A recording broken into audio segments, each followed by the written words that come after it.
그, 아, 예, 정말 이렇게 해야죠. 지금부터 약 한 500여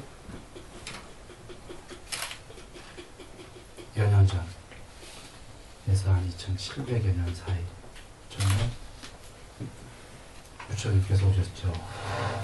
석가모니 부처님께서 오셨고, 지금 이번에 우리 간 분들 있죠. 그 당시 북인도, 지금은 이제 네팔에 속해 있는데, 지금 북인도의 히말라야 기슭에 지금 네팔 접경지대, 예, 카필라 성이죠. 카필라와트 수도, 거기에 정방왕과 아버님이십니다. 마야 부인 사이에서 태어나셨습니다.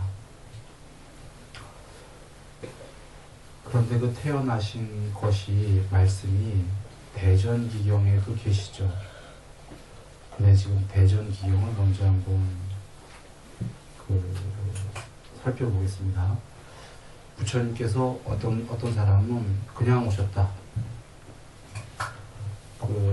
그냥 오신 분 중에 한 분인데, 그냥 와서 공부를 스스로 지으셨다는 경우도 있고, 완전히 준비돼서 오셨다, 예정돼서 오셨다, 이렇게 보는 경우가 있는데요. 예정돼 오신 겁니다. 부처님께서 스스로 말씀하신 겁니다. 그러니까 그냥 우연히 온 사람들 중에 한 명이 도닦아서 깨달으신 게 아니고요. 부처님으로 예정돼서 오신 분입니다. 그냥 깨달음이랑 다른 겁니다. 그냥 깨달은 거는 우리들 중에 이렇게 와서 공부해서 해탈할 수는 있어요. 우연히 됐건 예정되지 않았더라도. 그러니까 이렇게 정리해 볼까요? 공부에는 예정된 사람이 있는데, 예정된 사람은 두 가지 경우예요. 하나는 사다함, 한 번만 더 오면 해탈하게끔 예정되어 있는 사람, 이건 예정되어 있는 거예요. 이건 천지가 개벽해도 바뀌지가 않는 거예요. 무조건 해탈하게 되어 있는 거예요, 한 번 더 오면. 그리고 또 한 분은 더 높은 분인데, 부처님으로 예정되신 분. 이런 분들은 무조건 부처님이 되시는 겁니다. 천지가 개벽이 아니라 우주가 다 없어지더라도. 그런데 이 외의 사람들은 예정 안 돼 있으니까 안 되겠구나가 아니라, 이제 해탈할 수도 있고 열심히 하면 안 될 수도 있고 이래요. 아까 사담처럼. 그러나 예정 안 된 사람은 절대로 부처님은 될 수가 없어요.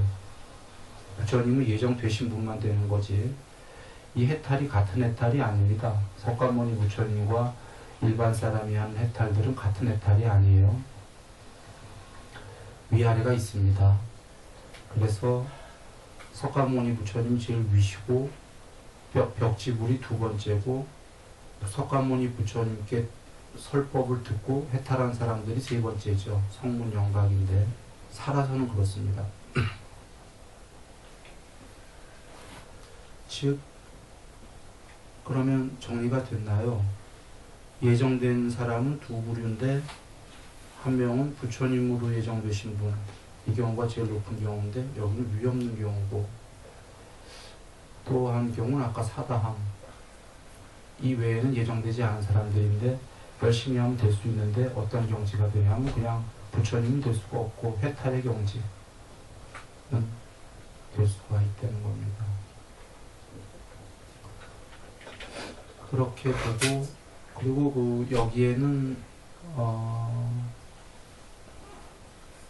생략하죠. 석가모니 부처님처럼 되시고 분이 계시면 다른 경전에 그 내용이 나와 있으니까 보시고 그대로 하면 됩니다. 부처님이 되는 방법도 말씀이 계십니다. 네. 네, 감사합니다.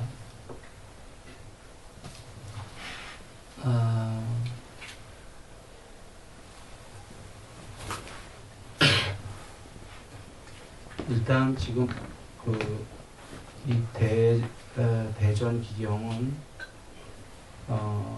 윗밭이 부처님으로부터 시작하지만 97법전에 모든 부처님이 똑같다 그러셨기 때문에 사실은 이것이 석가모니 부처님의 말씀이기도 합니다. 모든 예정된 부처님들입니다. 그 보살이라는 거는 우리는 아무한테나 그 여자분들에게 요새 보살님 하는데 순일선언에서는 안 그러죠. 보살님이라고 안 부르는 이유가 초기 경전에서 원래 보살님은 부처님이 되시기로 예정된 분만 보살님이에요. 바로 그 생에 오신 분 중에 그러니까 석가모니 부처님께서 태어나셔서 오신 것이 그 생의 보살님이셔요. 그 생의 부처님을 이룰 분만 보살님이에요.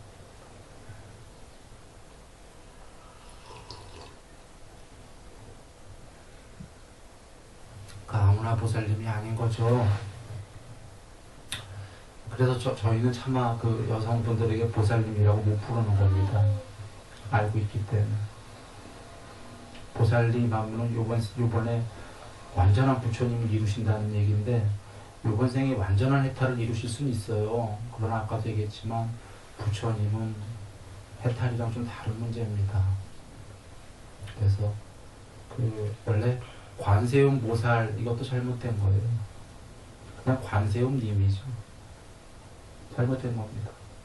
그러면 그 관세음 보살이 그 생에 그 부처님을 이룬다는 건데 그렇지가 않습니다. 물론 이제 우리가 보살이면 보통 요번 생이 아니라 다음 생이라도 다다음 생이라도 부처님을 이루면 되니까 보살이다, 이것도 안 되는 거예요. 그 생에 부처님을 이루는 사람만이 그 생의 보살인 겁니다. 그래서 차마 쓸 수가 없는 단어죠. 사실은 보살님이란 단어가 일반인에게. 자,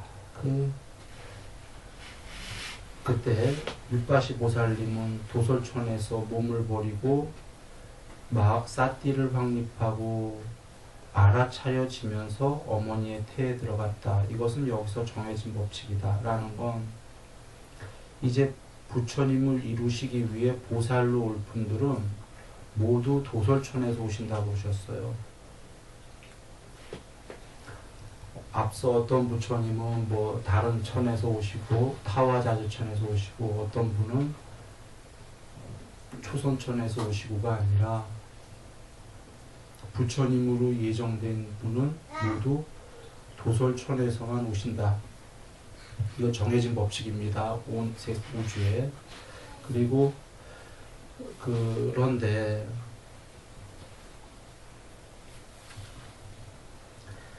중요한 건 삿띠를 확립하고 알아차려지면서가 무슨 뜻이냐면, 그리고 어머니의 태에 들어갔다. 어머니의 태에 들어가는 순간에도요, 기억을 하고 들어가셨다는 거예요. 지금 뱃속에 들어가는 거 다 아시면서 들어가신다는 겁니다. 삿띠를 확립하고 전부 다 알면서 어머니에 들어가셨고, 이게 정해진 법칙이고, 그 다음에 보살들이 도솔천에서 모든 보살님이 부처님을 이루실 분들이 거기서 몸을 버리고, 즉 수명이 다한 다음에 어머니의 태에 들어갈 때에는 신과 마라와 범천을 포함한 세상에서, 신은 신이고 마라는 악마들이에요. 악마들. 범천은 신들의 왕이에요. 이걸 포함한 세상에서라는 건 이 육계 이 세상만이 아니라 모든 세상을 얘기하는 겁니다. 천상세계와 지옥 포함의 모든 세상을 포함해서 하고, 그 다음에 사문, 바라문과 신과 사람을 포함한 무리 가운데에서라는 건 어찌 보면 중복되는 것 같은데 다른 말씀이에요. 사문은 스님들 뿐이 아니라 그 당시에 다른 사문들도 있었습니다. 바라문들, 높은 계급들, 그 다음에 신과 인간 하면은 사문 바라문도 인간인데 왜 별도로 했죠? 인간이 아니다 이 얘기예요. 인간 중에서 이미 인간은 어느 정도 떠난 존재들이다. 그리고서 신과 인간하면 모든 신들, 모든 신은 그 높은 신도 있지만 아까 악마 같은 신들, 모든 신 포함, 모든 인간 포함, 즉 모든 중생 종류 포함 이렇게 된 거예요. 그러니까 아까는 신과 마라와 범천을 포함한 세상에서 끝난 거고, 사문 바라문 신과 인간들의 무리들 중에서 아까 세상에서 여기 무리들이 방점이에요. 즉 아까 신과 마라와 범천을 포함한 세상에서 하면 온 우주 넘어 온 세상에서 뜻이고, 신과 사문 바라문 신 인간의 무리들 하면은 모든 중생의 무리들 종류 중에서, 즉 앞에는 세상 뒤에는 무리들 종류들 둘 다 합치면은 온 세상 천지, 욕계 색계 비색계 할 거 없이 온 우주 너머의 천지 온 세상에서 이 뜻입니다. 쉽게 온 세상에서 측량할 수 없이 광의로운 빛이 나타나는데, 보살이 그 어머니 태에 들어갈 때예요. 그것은 신들의 광채를 능가하고 암흑으로 덮여있고 칠흑같이 어두운 우주의 사이에 놓여있는, 사이에 우주의 공간에 놓여있는 세상이 있어.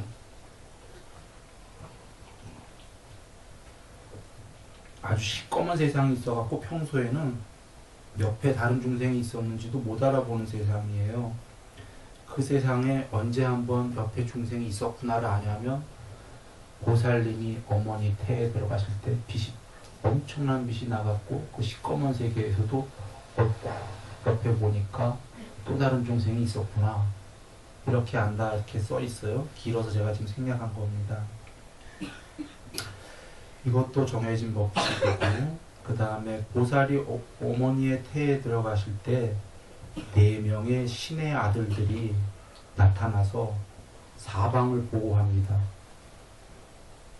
부처님으로 예정되신 분만. 이 석가모니 부처님 오실 때 4명의 신들이 태에 들어갈 때 보호했다는 거예요. 입태할 때, 임신하실 때.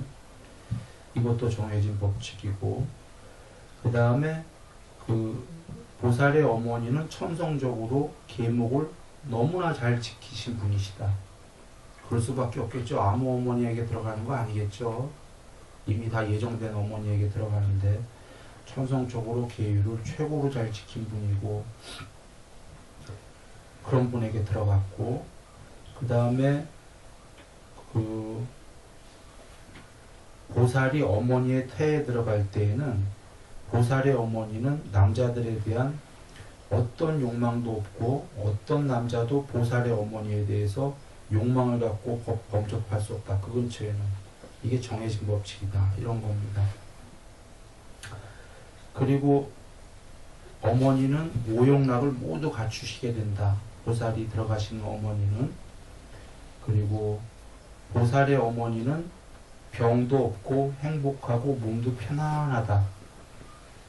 그리고는 그 보살의 어머니는 뱃속에 있는 보살님을 투명하게 다 볼 수 있다고 하셨어요. 눈앞에 있는 그 눈에 뭘 넣고 완전히 보듯이 뱃속에 있는 석가모니 부처님을 완전히 투명하게 있는 그대로 손앞에 있는 물건처럼 투명하게 보실 수가 있다.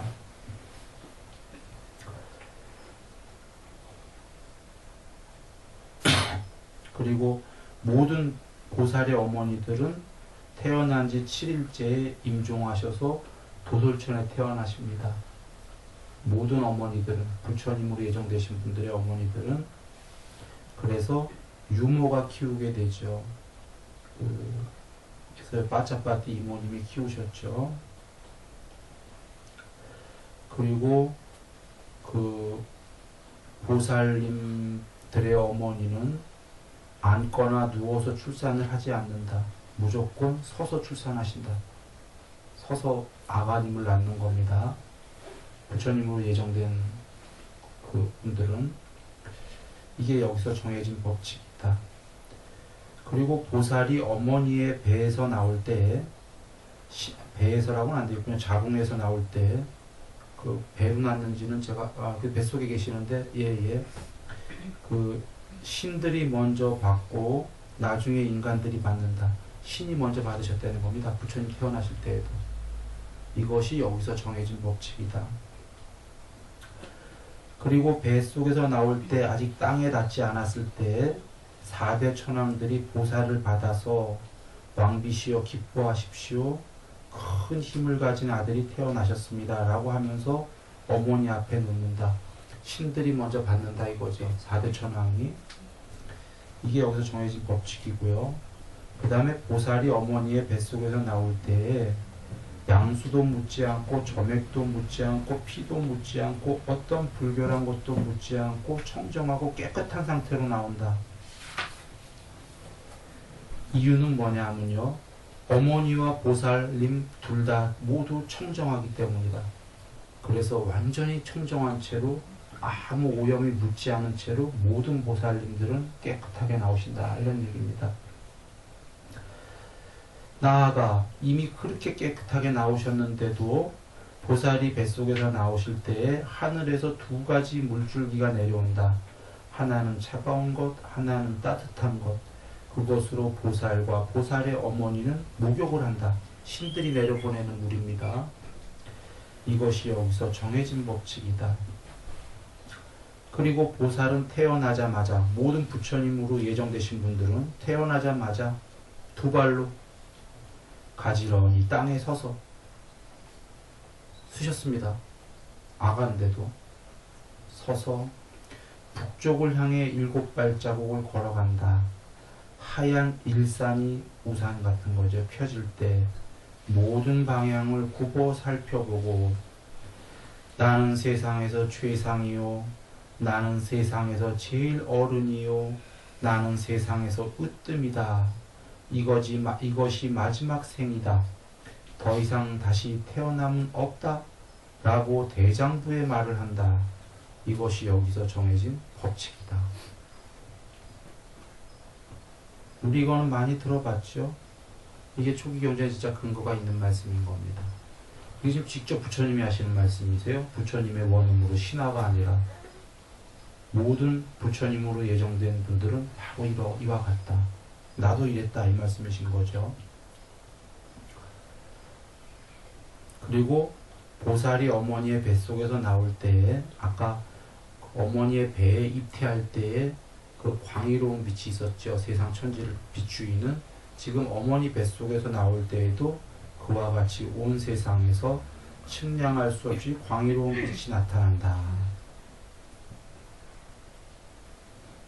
이것이 여기에 정해진 법칙이다.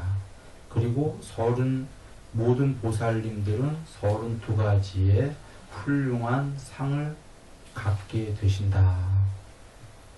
이렇게 계십니다. 32가지 상은 길지요? 생략합니다.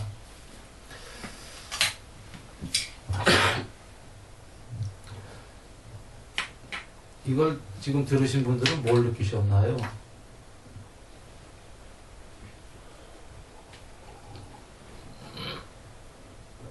두 분일 겁니다. 한 분은 믿는 분, 한 분은 야 저건 심하다. 변질이 된 거다. 세월이 그대로 내려오면서 신화구나. 이렇게 생각할 수도 있습니다. 충분히. 왜냐하면 우리가 이건 증명할 수는 없는 길이니까, 이 종교니까. 아까 대충 그 두 부류겠죠. 믿는 사람과 믿지 않는 사람. 이럴 거예요. 그런데 저는 이걸 논리적으로 한번 얘기해 볼 수가 있어요.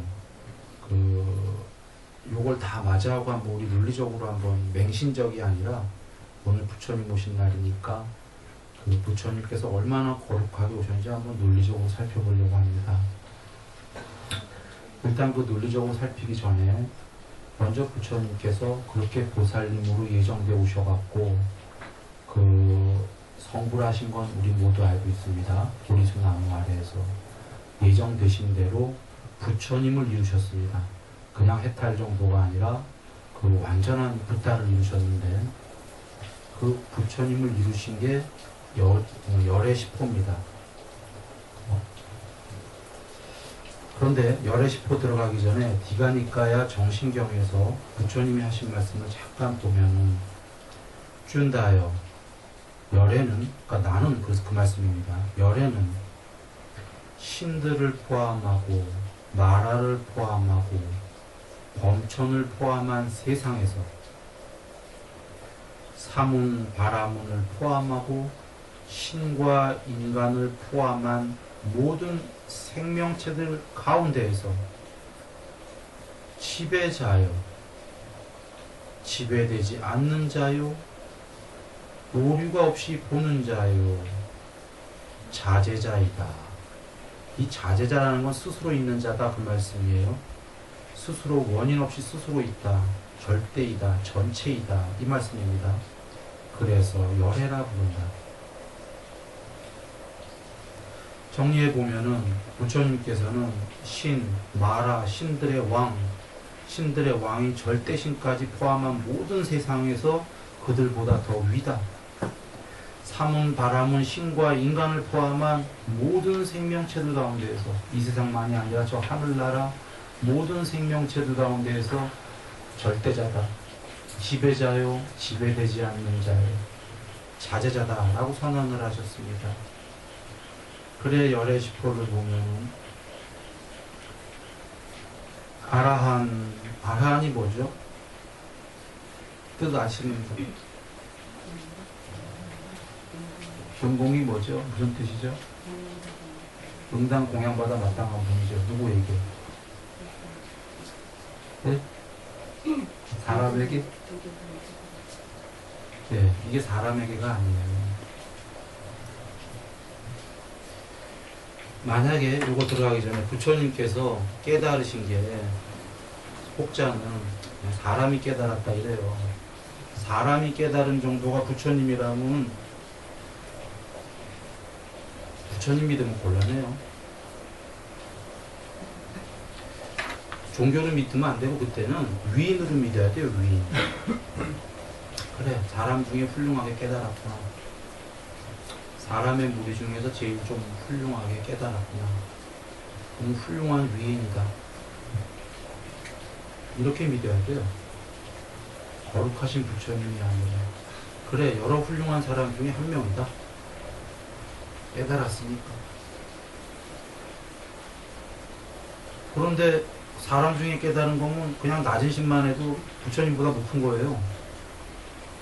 웬만한 신은 전지전능까지는 아니더라도 뭐 신들의 왕은 전지전능인데 웬만한 신들은 한 90% 전지, 90% 전능도 하잖아요. 80%도 하고. 인간보다는 안 돼? 부처님께서 인간 중에서 깨달은 거면요, 그냥 신을 믿는 게 논리적으로 맞는 거예요. 더 높은 신인데 왜 인간입니까? 그냥 인간을 존경하면 되는 거예요. 존경 정도. 위인 중에 한 명이니까. 그렇지 않나요? 존경과 믿는 건 다른 겁니다. 슈바익저 박사를 존경하고 데레사 수녀님을 존경하고 이러는 거지. 거의 믿는다고는 안 하죠, 우리가. 부처님께서 인간으로 깨달은 그냥 그 정도 고만고만하신 분이면은 그냥 존경만 해야죠. 모르겠어요. 그래도 믿는 사람이 있을지 몰라도 저는 존경만 할 것 같아요. 지금 응당 공양받아 마땅한 분이라는 것은 늘 나오는 말씀이에요. 인간에게서가 아니라 신과 마라와 신들의 왕인 절대의 신까지 포함한 범천의 세상에서, 모든 세상에서 사문과 공부된 브라만들, 제사장들, 그리고 모든 종류의 신들과 모든 종류의 인간들을 포함한 중생들의 무리에서 공양을 받으셔야 마땅한 분이다, 이런 얘기입니다. 제일 어른이다. 모든 신들로부터 공양을 받아야 된다.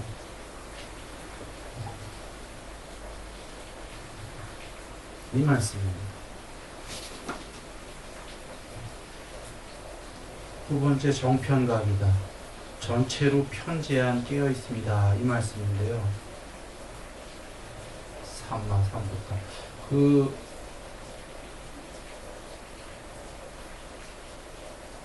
없다라는 것이 깨달음이라고 흔히 하는 건데, 한글로 깨달음은 제가 없다 이렇게 늘 얘기 드리는데, 그걸 한글에서나 쓰는 거지.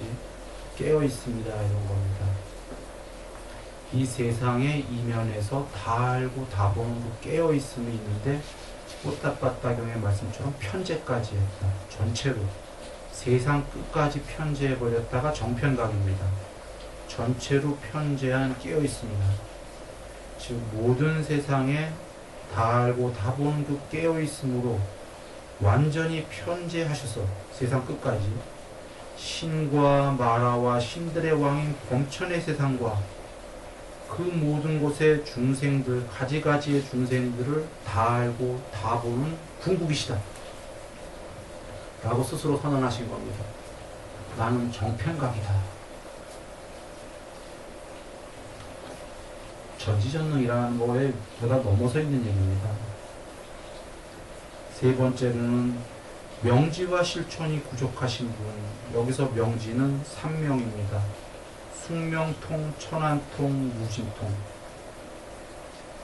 숙명통은 지금 온 우주 넘어서 온 세상을 지금만 다 알고 다 보시는 게 아니라 과거를 남김없이 아신다. 열의 심력 중에 하나죠. 지금이 아니라 과거를 알고 싶은 만큼 남김없이 과거를 무한히 아신다. 온 세상의 과거를. 천안통은요, 경전에 물론 누가 지금 죽어서 어디로 갔고 어느 세계에 갔고 이렇게도 나오지만 열의 심력 중에 하나가 포함이 되면은 빠두무따라 부처님이 10만 급 후에도 수기를 주시듯이 다 따져보니까 미래를 남김없이 하신다. 보고자 하는 만큼. 과거를 남김없이 하시고 미래를 남김없이 하신다. 이야, 다 하시네 그럼. 응? 아까는 현재는 다 알고 다 보시고 과거 남김없이 보시고 미래 남김없이 보시면 이분이 누구라는 얘기죠. 그리고 무진통. 번뇌가 먼지만큼도 없다. 번뇌를 완전히 다 멸했다. 이거 잘 여겨야 됩니다. 신들은 번뇌가 있습니다. 신들의 레벨에 따라 다르지만 먼지만큼 있던 주먹만큼 있던 번뇌가 있다. 왜 있는지를 제가 이따 논리적으로 얘기할 겁니다. 완전히 번뇌가 없는 분이다.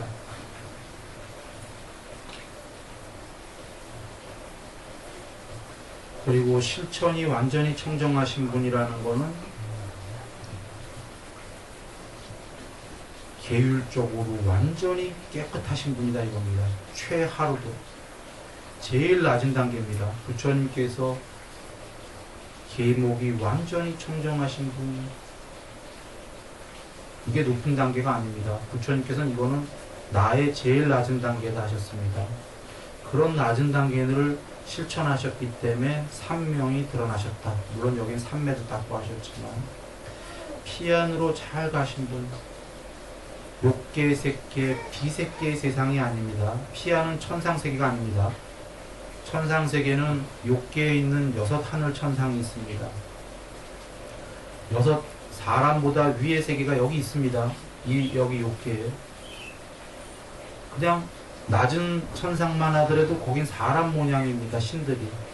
사람 모양으로 굉장히 오랜 세월을 살면서 젖과 꿀이 흐르고 있고 다이아몬드로 된 성에서 살고 있고 금덩어리로 된 성에 살고 있고 은덩어리도 가구도 모두 은덩어리. 아주 테마가 있어요. 성이 금이면은 안에 가구도 다 금땡이. 성을 은으로 지어놨으면 안에 가구들도 전부 다 은덩이. 침대도 은덩이. 실제로 좀 전에 계신 말씀이에요. 제 얘기가 아니라 초기 경전. 낮은 세계만 해도 그래. 그런 성들을 다 갖고 있어. 그죠? 그 33천의 신들의 왕은 그게 욕계의 낮은 천상 세계예요. 우리는 그런 낮은 천상 세계를 어마어마하게 높은 데로 알고 있지. 낮은 데입니다.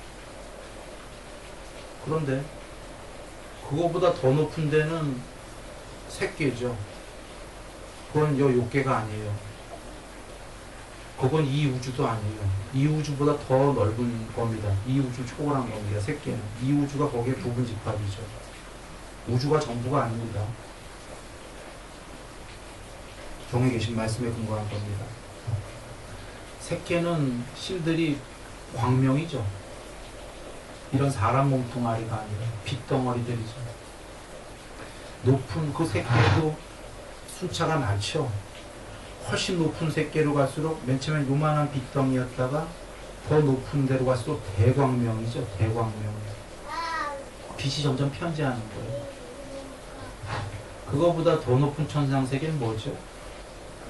빛도 없는 형체도 없어요. 빛도 없어요. 눈에 안 보여요.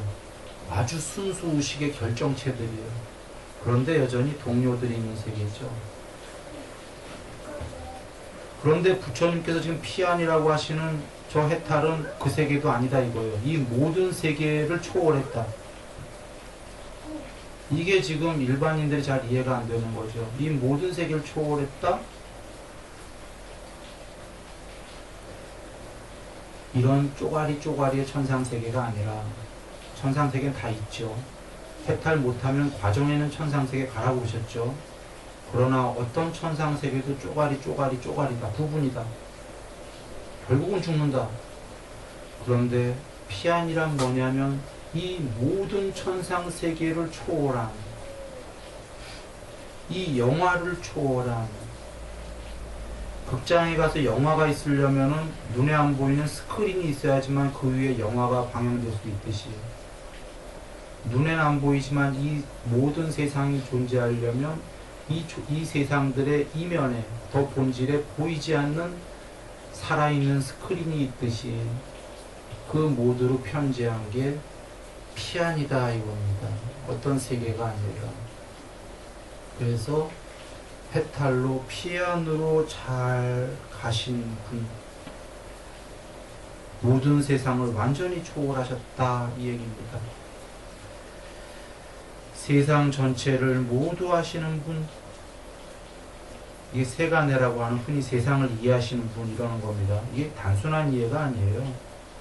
신과 마라와 신들의 왕인 범천을 포함하고 인간, 사문, 바라문, 인간, 신인간 이런 모든 무리의 세상에서 현재만이 아니라 남김없는 과거, 현재, 남김없는 미래를 모두 다 알고 모두 다 보시는 궁극의 분, 이것이 세간입니다.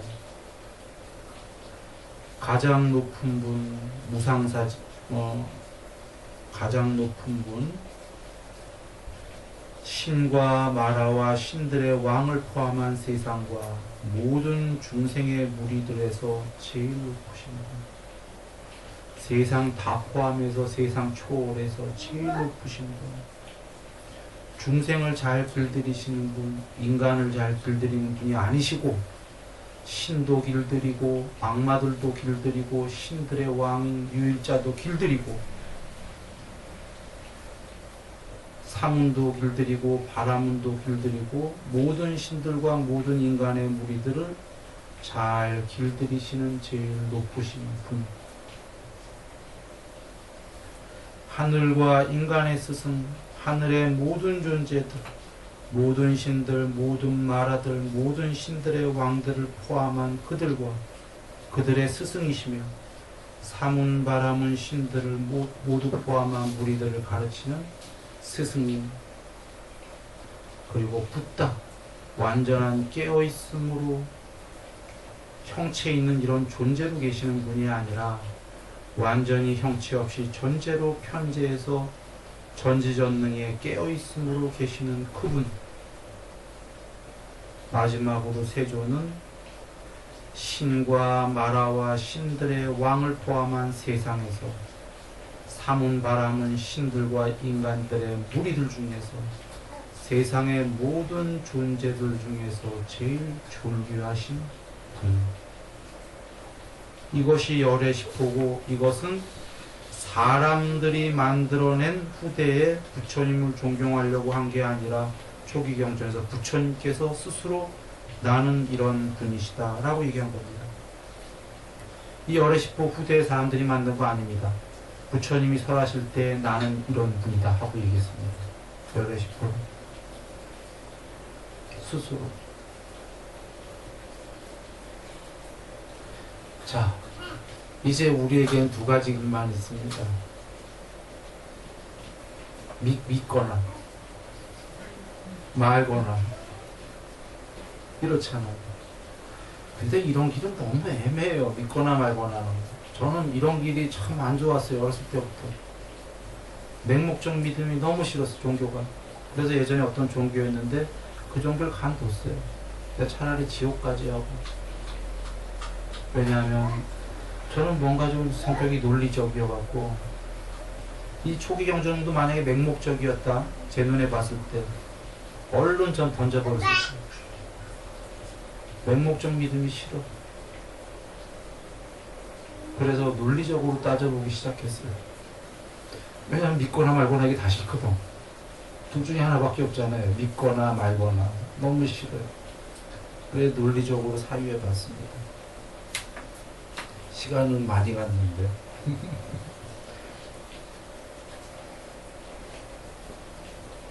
부처님께서 우리에게 가르치시는 게 계정희예요.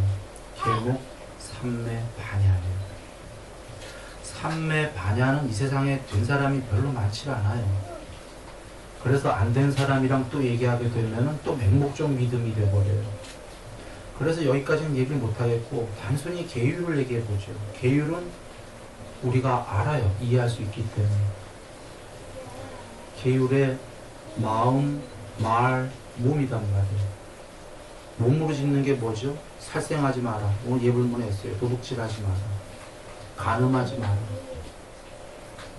말은 거짓말하지 마라. 이간질하지 마라. 욕설하지 마라. 쓸데없는 잡담하지 마라. 마음은 탐욕을 없애라. 성냄을 없애라. 어리석음을 없애라. 그리고 제가자용, 출가자용 이 중간이었던 거고 나중에 공부된 사람은 공부되려면 간음하지 마라가 아니라 성생활을 저열한 성생활을 없애라 이러셨죠. 아예. 그런데 지금 부처님께서 가르치신 게 이것이고 경 전체에 이렇게 하는 방법을 정말 세세하게 설하셨단 말이에요. 이 얘기는 본인이 이걸 완전히 다 없애셨다는 거고 그래서 세세하게 가르칠 수가 있었고 그 당시에 2분만이 아니라 1250분도 그렇게 깨끗해지셔갖고 노력해서 없애는 정도가 아니라 완전히 깨끗해졌다. 계율에 관련해갖고. 그래서 서로 허물이 없는 모습을 보셨다라는 거 아니에요. 서로. 속일 수가 없을 정도로 깨끗했다. 그리고 부처님께서 내가 이렇게 깨끗해진 거는 내 단계에서는 제일 낮은 단계이다. 아까 청정한 게. 진짜로 높은 단계는 제일 낮은 단계로 있는 그대로 맞고 높은 단계는 세상 너머까지를 초월해서 세상 모든 육신통을 갖춰서 모든 신들의 왕까지도 다 내 껍데기에 불과하다. 나는 편재했다. 이게 높은 단계로 날 잘 본 거다 하셨잖아요. 근데 이 전체로 편재했다는 건 여전히 우리는 믿거나 말거나 밖에 안 돼요. 우리가 안 돼 보면 알 수가 없으니까.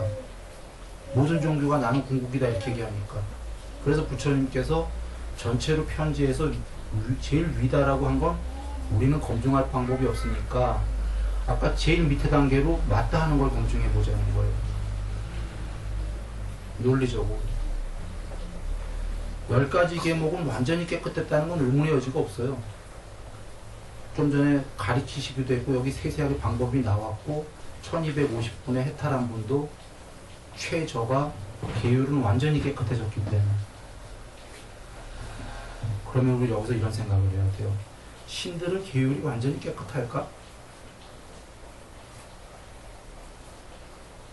부처님은 살아서 완전히 깨끗해졌단 말이에요. 노력으로 하는 정도가 아니라 진짜 깨끗해지셨어요. 맨 처음에 노력을 해갖고. 자, 보죠. 좀 전에 좀 높은 천상세계에서 다이아몬드궁, 제석천왕이죠. 싹가. 금덩이궁, 은덩이궁 이렇게 갖고 있단 말이에요.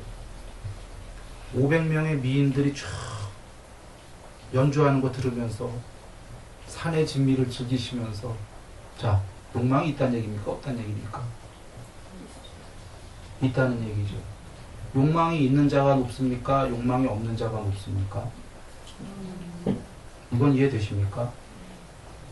처음에 공부하는 사람은 우리가 욕망이 많기 때문에 우리가 그런 천상세계 가고 싶기 때문에 욕망이 있는 자가 더 높습니다. 이렇게 생각하면 전도된 거예요? 잘못된 거예요? 우리가 비록 거길 가고 싶더라도 우리 마음은 인정이 됩니다. 적과 꿀이 흐르는 다이아몬드 궁인, 네? 7성급 호텔도 아니고 저 700성급 호텔에 가고 싶겠지. 그 뷔페. 우리 마음을 왜 모르겠어요? 우리가 가고 싶지만 그 욕망을 일단 뒤로 제껴놓고 욕망이 있는 자가 높겠습니까? 그 욕망을 모두 소멸한 자가 더 높은 존재겠어요. 그러면 재석천왕보다는 부처님이 더 높으신 거 맞네.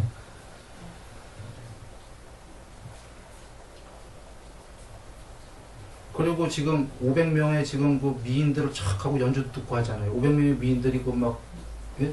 그런 욕망도 있는 거 아니에요. 지금 제섭 싹가님은, 신들의 왕은, 재석천왕은. 부처님께서는 그 욕망을 다 버리셨잖아요. 그러면 이제 색계로 가보자고요. 색계의 신들은 삼매가 좀 됐죠. 삼매해서 직접적으로 갔단 말이에요. 아, 삼매 이강은 이제 우리가 추상적인 얘기가 되니까. 색계의 신들은 색계에 왜 갔죠? 10가지 장애를 보면 감각적 욕망은 많이 없앤 존재들이에요. 탐욕하고 욕망은 다른 거예요. 욕망은 눈, 귀, 코, 혀, 몸뚱아리가 좋아하는, 마음이 좋아하는 이런 감각적 욕망을 얘기하는 거고, 탐욕은 더 좀 광범위해요. 감각적 욕망이 없어지더라도 감각적 욕망은 없어졌는데 희열과 지복을 먹고 사는 존재들이 있단 말이에요. 몸뚱아리도 필요 없어서 빛의 몸이 됐단 말이에요. 욕망은 필요 없어. 그러나 여전히 희열과 지복이 있기 때문에 높은 천상세계에서 영생하고 싶은 존재들이 있단 말이에요. 그런 존재들이 새끼 간 거 아니에요. 새끼의 더 높은 신들이요. 어떤 욕심이 있는 거죠? 존재하려는. 우리 학교 때 이런 거 배웠나요? 뭐 3대 본능이 있다고. 종속 보존의 본능, 자식을 낳고 싶다. 뭐 개체 유지의 본능, 뭐 또 하나 있었어요. 기억이 안 나. 이 중에 개체 유지의 본능이 뭐냐면 사라지기 싫다. 어떻게든 다시 태어나고프다. 개체를 유지하고프다. 이거 본능이라고 했는데 이 본능이란 단어가 탐욕이에요. 부처님께서 그것도 없애라고 그러신 건데, 그러면 보시면 색계의 다른 욕망은 다 없앴는데 지복스러운 색계는 여전히 저 색계의 천상세계에 태권하고 싶다는 탐욕이 있는 자와 신과 부처님께서는 그것도 놓아버리셨어요. 오해하지 마세요. 염세주의자가 논 거랑 달라. 염세주의자는 세상이 너무 괴롭기 때문에 여기에 살다 지치고 맨날 괴로우니까 염세로 자살해버리는 거지, 이건 자살의 그런 얘기가 아니에요. 죽는 게 아니라 오히려 괴롭다가 아니라 다 버리신 거지. 아니비설신이가 눈, 귀, 코, 혀, 몸, 마음이 좋아하는 세상의 색성향 미촉법의 세상을 염세로 버리신 게 아니라 하나하나 버리셔서 초월하신 거잖아요. 저 색계의 지복스러운 세계도 싫다고 다 버리셨어요. 이렇게 마음속으로 지복스럽게. 이 부처님이 계시고 색계에 여전히 가고 싶다 해서 간 신이 있어요. 누가 더 높은 거죠? 버린 분이랑. 이해되시나요? 최소한 우리 이거 인정해야 돼요. 정말로 우리가 버리기 힘들어서 그렇지 염세 아닙니다. 염세가 아니라 여기서 닦아서 다 버린 분이 있다면, 그 좋은 색계마저도 괜찮다고 버린 분이 있다면 논리적으로 사유해봐서 그분이 더 높은 분이라고 이렇게 알아야지 법당한 겁니다. 분명한 거. 버린 분이 더 높은 거 아니에요? 그러면 색계의 신보다 더 높은 분이네요. 그래서 실제로 색계에 살아계실 때 가잖아요. 몸뚱아리를 가지신 채로 신통으로 바로 순간이동으로 색계의 신들이 수천 명이 나오잖아요. 거기서 경배 올리잖아요. 절 올리잖아요. 신들이. 이유는 높은 신들은 아는 거예요. 여기 생각해봐. 여기 우리 두 사람인데 한 명은 자기는 허물이 있어. 못 버렸어. 뭔가 욕망이 있어. 여기 한 사람은 버렸어. 둘 다 알아. 못 버린 사람이 창피하지. 버린 사람 앞에서. 버린 사람은 떳떳할 거 아니야. 더 높은 거예요. 색계 너머의 비색계는 무색계라고 하는, 좀 전에 빛도 없는 형체 없는 순수 의식이지만 여전히 동료들이 있는 세계. 왜 동료가 있냐? 형체는 없지만 여전히 더 형체 없어서 전체를 편지하기 싫어. 동료들이 있는 그런 세계에 살고 싶어. 아직도 비색계의 신들은. 거기에 생명은 거의 영원 같은 생명이에요.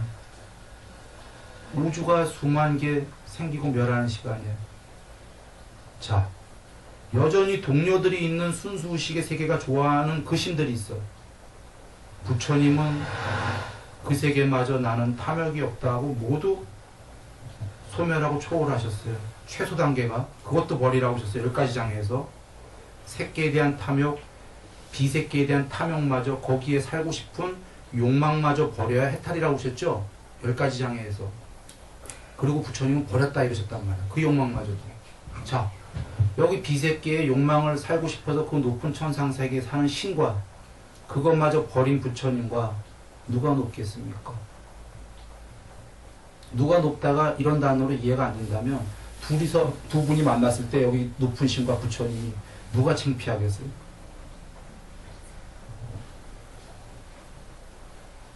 여기 여전히 동료들이 있잖아요. 여기는 부처님은 동료가 없어요. 홀로 완전히 스스로밖에 안 계시단 말이에요. 온 세상에.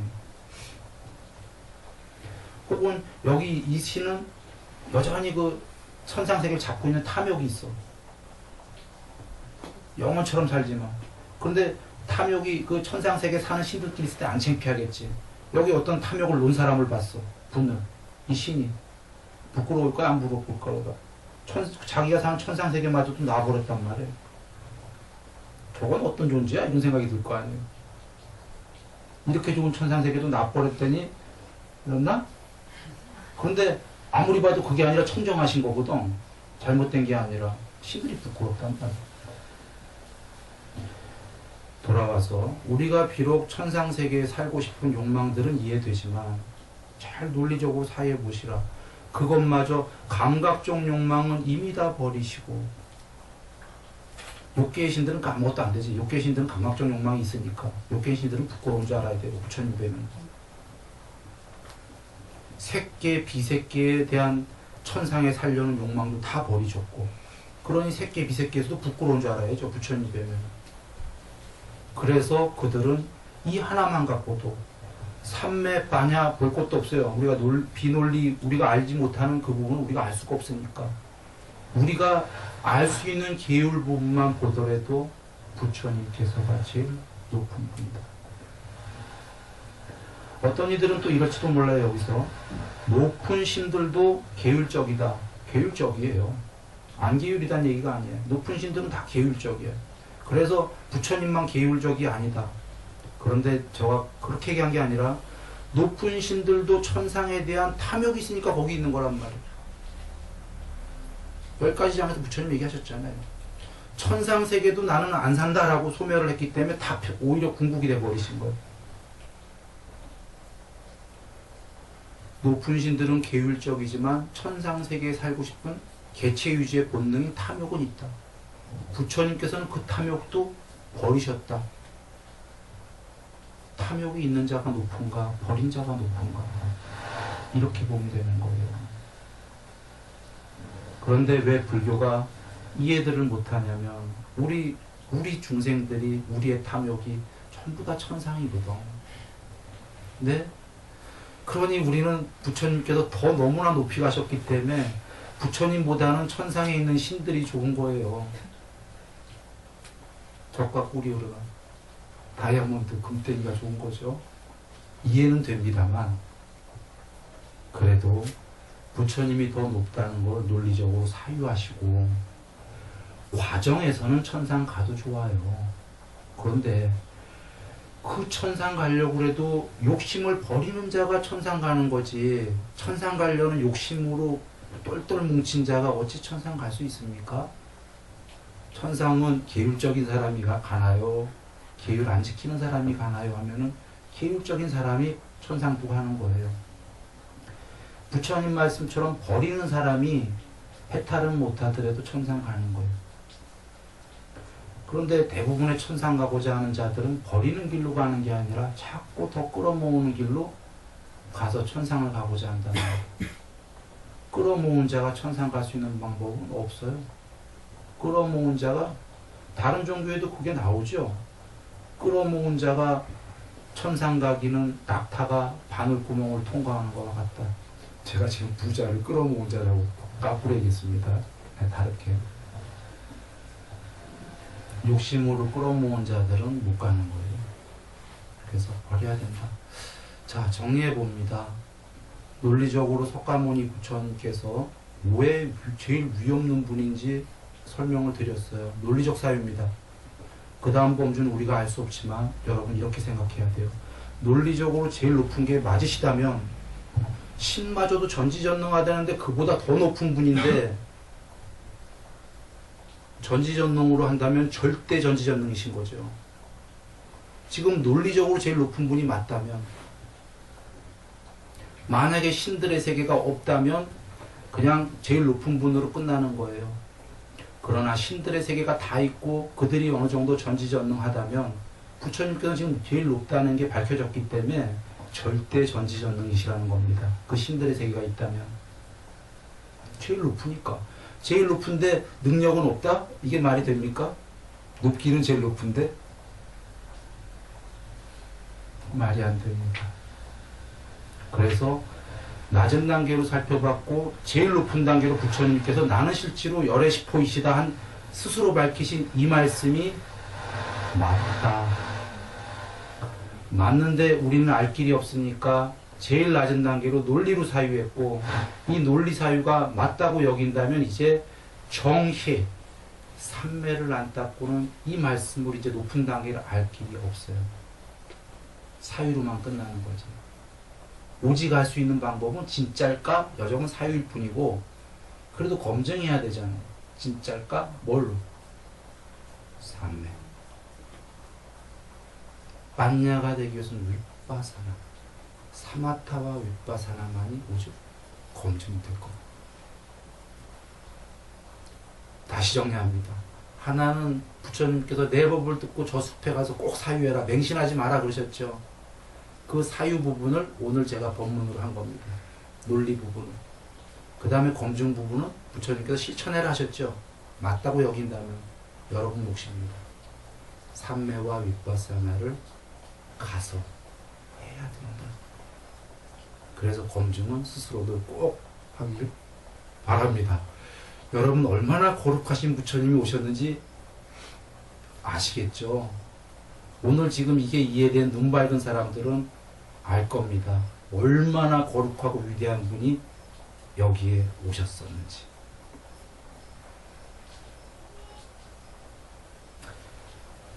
감사합니다, 부처님. 석가모니 부처님. 나무 석가모니 물